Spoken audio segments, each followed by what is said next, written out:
김정남 살해 혐의로 구속 기소됐던 베트남 여성 도안티 흐엉이 모국인 베트남으로 귀국했습니다. 그런데 이 귀국 과정에서 보시는 것처럼 선글라스를 낀 채 수많은 카메라를 향해 활짝 웃어 보인 흐엉. 아무리 꿈이 배우였다고 하지만, 아무리 모범수로 풀려나 집으로 돌아가는 기쁨이 컸다고 하지만 본인의 귀국을 마치 헐리우드 스타의 금이 환영으로 착각했던 걸까요? 흐엉은 변호인을 통해 입장을 전달했습니다. 들어보시죠. Today is a big day for Duan. She will fly back to Hanoi. Thank you all a lot. I love you all. 시티 아이샤에 이어 도안티 흐엉까지 김정남 암살에 연루된 인물들은 이렇게 모두 자유의 몸이 됐습니다. 결국 사건은 있지만, 죽은 피해자는 나왔지만 범인은 없는 김정남 암살 사건이 돼버렸습니다. 그 배후는 여전히 미궁 속에 쌓여있지만 말을 하지 않아도 우리는 누가 배후에 있는지 모두가 다 알고 있는 장면이었습니다. 도안티 흐엉 귀국 장면 지금 이미지 전문가께서 보시기에 도안티 흐엉 이분도 상당히 좀 복잡한 분이에요. 아니, 사람이 죽었는데 자기 손에 선글라스 쓰고 환하게 웃고 있어요.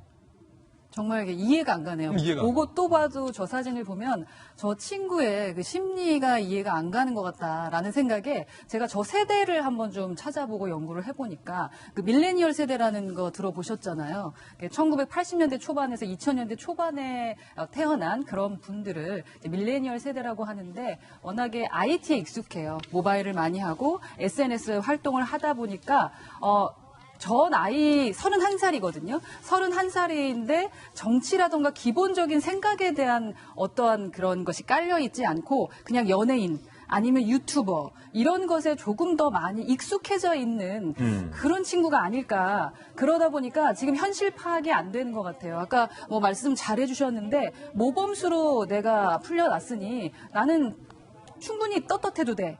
그 전에 자기가 누굴 죽였다라는 자체를 잠시 잊고 그냥 모바일 안에서의 자신의 모습만 바라본 것은 아닐까라는 생각이 좀 듭니다. 그러니까 물론 모든 밀레니얼 세대가 저렇지는 않거든요. 이 안에서도 기본적으로 SNS나 IT만의 매너라던가 자기들이 지켜야 될 것들을 잘 지켜가는 사람들도 있는 반면에 저렇게 자신의 감정, 이 밀레니얼 세대는 우리나라에서 만들어진 말도 아니에요. 전 세계에 있는 그 세대층을 말하는데 그 세대층이 워낙에 취업하기도 힘들고 글로벌 금융위기 이후에 사회 진출이 힘들다 보니까 이런 식으로 자기 자신을 그냥 노출하면 자기도 유명인이 되지 않을까라는 그런 가벼운 심리를 갖고 있는 좀 철이 없는 세대인 것 같다라는 생각이 좀 듭니다. 저는 이 장면을 좀 다른 관점으로 분석해봤는데 박정화 대변인 이 모습을 누가 보고 있었을까? 김정남의 아들 김한솔이 이 장면을 보고 있을 때 내 아버지를 죽인 여자 그리고 그 배후에 있는 김정은 범인은 아무도 잡아내지 못한 채 아버지만 죽고 자기는 전 세계를 떠돌 수밖에 없는 김한솔의 입장에서 봤을 때 얼마나 이 모습이 황당할까 답답할까. 그러니까 그 얘기를 하고 싶어요. 사실은 허은하 소장님 말씀 주신 것처럼 밀레니얼 세대에 대한 의아함도 있지만 이렇게 결정을 하게 된 말레이시아 정부는 왜 저런 결정을 했는지에 대해서 저는 궁금해요. 이게 언젠가 좀 밝혀졌으면 하는데, 앵커 말씀하신 것처럼 저 뒤에 누가 있는지 뻔히 알잖아요. 그리고 그래서 그렇게 당한 아버지 때문에 계속 돌아다니면서 신변의 위협 때문에 고생하고 있는 김한솔 아들도 있는 거고. 도대체 말레이시아 정부는 뭐 때문에 저렇게 결정을 했는지 그 결정의 배후에는 누구를 봐주기 위한 건지 그리고 누구를 봐주는 데까지 결론을 내릴 때 어떤 국가들이 말레이시아 정부에 영향을 미쳤는지 저는 언젠가 좀 드러나야 이 문제가 다 해결될 수 있지 않나 이런 생각이 듭니다. 아니 일각에서는 이것도 북한의 소행이 아니다라고 주장하시는 분들이 계세요. 오히려 저런 황당한 일이요.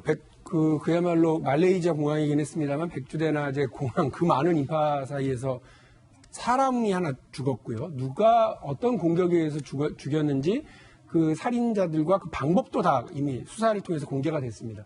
그럼에도 불구하고 그 두 명의 직접 살인자 연루자들이 다 저렇게 풀려나서 고향으로 돌아갔다라고 하는 것 자체가 이 사건이 정치적인 의도를 가진 사건이었다고 하는 거 그냥 오히려 보여주고 있는 거죠. 그렇죠. 그래서 정치적으로 이 문제를 들여다봐야 됩니다.